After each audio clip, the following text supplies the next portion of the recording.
welcome back to Financial Fridays. This week we're going to be talking about revocable living trusts, and who better to help us than our own in-house lawyer, Henry Becker. Hello. Hi, Chelsea. It's good to have you here. Thanks. So to start off, we wanted to know more about trusts. So myself included with our clients, we don't know much about what a trust actually is. Could you kind of give us the summary of it? Okay, I sure can. Trusts are a separate legal entity.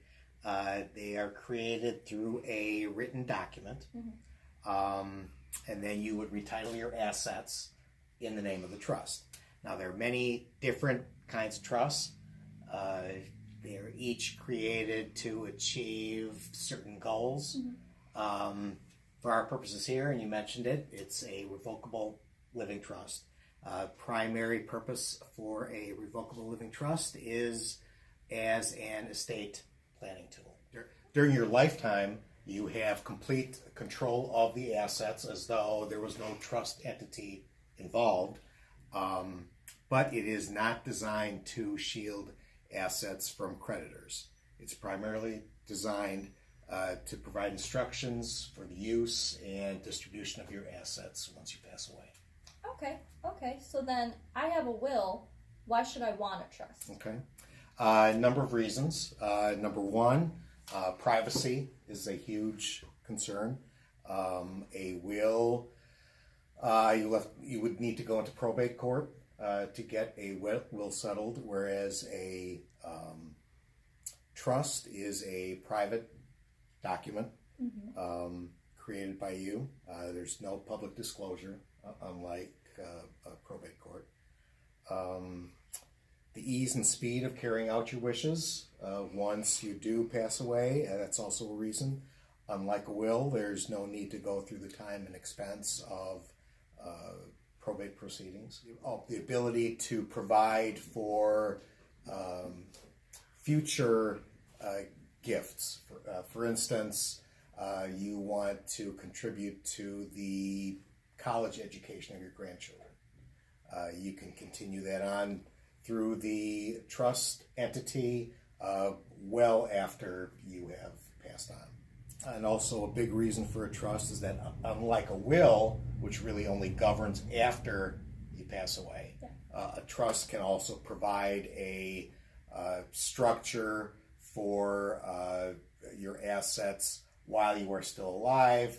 However, you may be incapacitated in some manner, not able to care for your own activities, and therefore the trust would still be there to meet your needs as the beneficiary. Okay. Without requiring the need for a court-appointed guardian. Okay, good. You had mentioned probate. What is probate? Well, probate is the process of going into court to settle your estate pursuant to your will. The court will appoint an executor and oversee and approve the administration of the will. And probate court is a matter of public record. Okay, good. How does a trust avoid probate and prevent court administration? Well, as I mentioned earlier, a trust is a private entity created with a trust document. So although you have control over the assets in the trust, they're not titled in your name. They're titled in the name of the trust. So the trust continues to live on even after your death.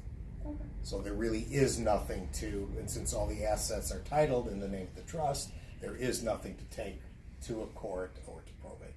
Okay, good. If something were to happen to me then, who has control of my trust? Well, during your lifetime, if you're capable, you have total control of the trust as the trustee and as the beneficiary.